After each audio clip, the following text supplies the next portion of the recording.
It's Live with Kelly and Ryan. Tips for keeping the peace during these COVID days and political times. In case you haven't been paying attention, it's a tense time in our country. And many of us struggle with talking about politics and COVID with family and friends who have opposing views. So, here with some tips on how to keep the peace is psychologist. If only you had a prescription pad, but I know you don't. And author, Dr. Eileen Kennedy Moore. Thank you so much for being here. Really appreciate it. Very important.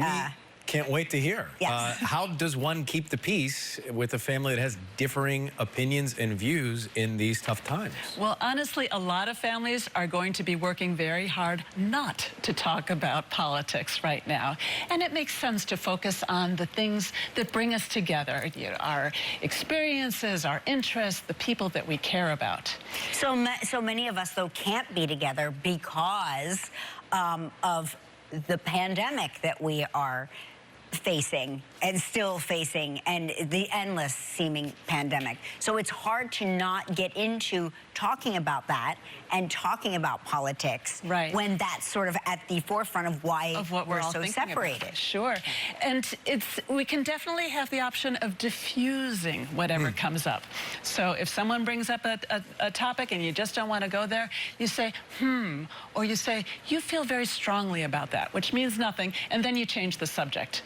In some cases, you might want to deliberately declare a truce and say, let's just enjoy each other's company instead of going towards politics. I always find that talking about fondue can diffuse the situation, That is true. If anybody needs a fallback category, fondue is food is the great.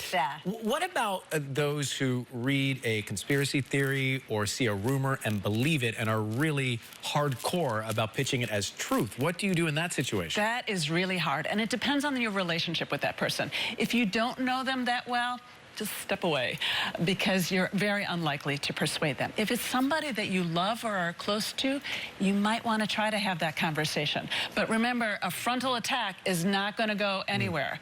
You might want to try asking questions around the edges.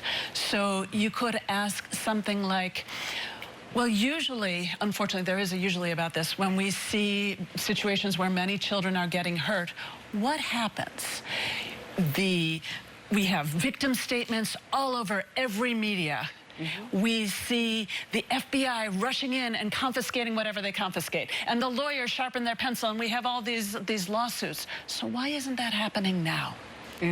Or how is it that you, my relative, a regular person, knows about this big criminal conspiracy, but the people whose job it is to fight international crime and keep children safe, they don't? We'd like to invite you to our holiday meals on Skype. Actually, if that would be great. Actually, that would be a great side business for you to be the... Let's talk about COVID after the break. Stay with us, Dr. Eileen.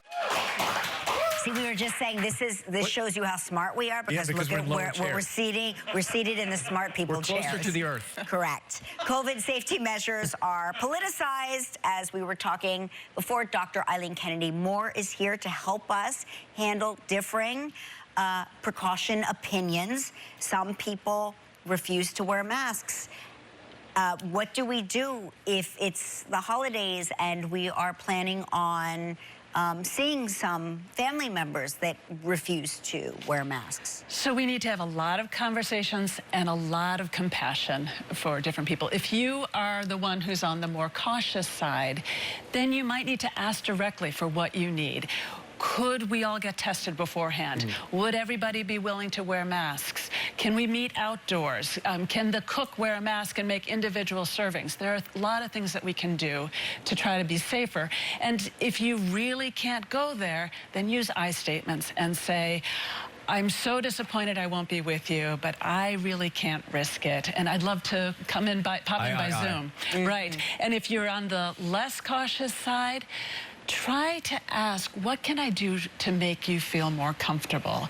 And view this, if you're willing to do it, not as being criticized or controlled, but as something you're doing with an open heart to take care of that person. And if they can't come, try not to see it as a rejection, but as they're trying to manage a hard situation. And we've just got a few seconds left, so quickly, how do you cope with COVID fatigue? What do you suggest? We are all exhausted and grieving. We're grieving from all the things that we've lost, the people we've lost, the people we can't see. But we need to remember, why are we doing this? And the answer is to care for our communities. And truthfully, the basics are not that hard. Wearing a mask, keeping it above our nose, washing our hands, staying 6 feet apart. We can all do this, and it makes a difference. But we also need to have a lot of compassion for the other people, and rather than blame for the people who are more or less cautious than we are. We're doing our best. Assume that they're doing our best. We can also look for the small pleasures. We can't change the big things, but there are a lot of little enjoyments. I just bought new pillows for my husband and me. They cost $10. Do right? you But like they're beef perfect. or cheese or chocolate fondue? What do you like? Dr. Eileen's free ebook, Growing Friendships During the Coronavirus Pandemic, is available now at online bookstores. Thank you so much for your insights. My pleasure.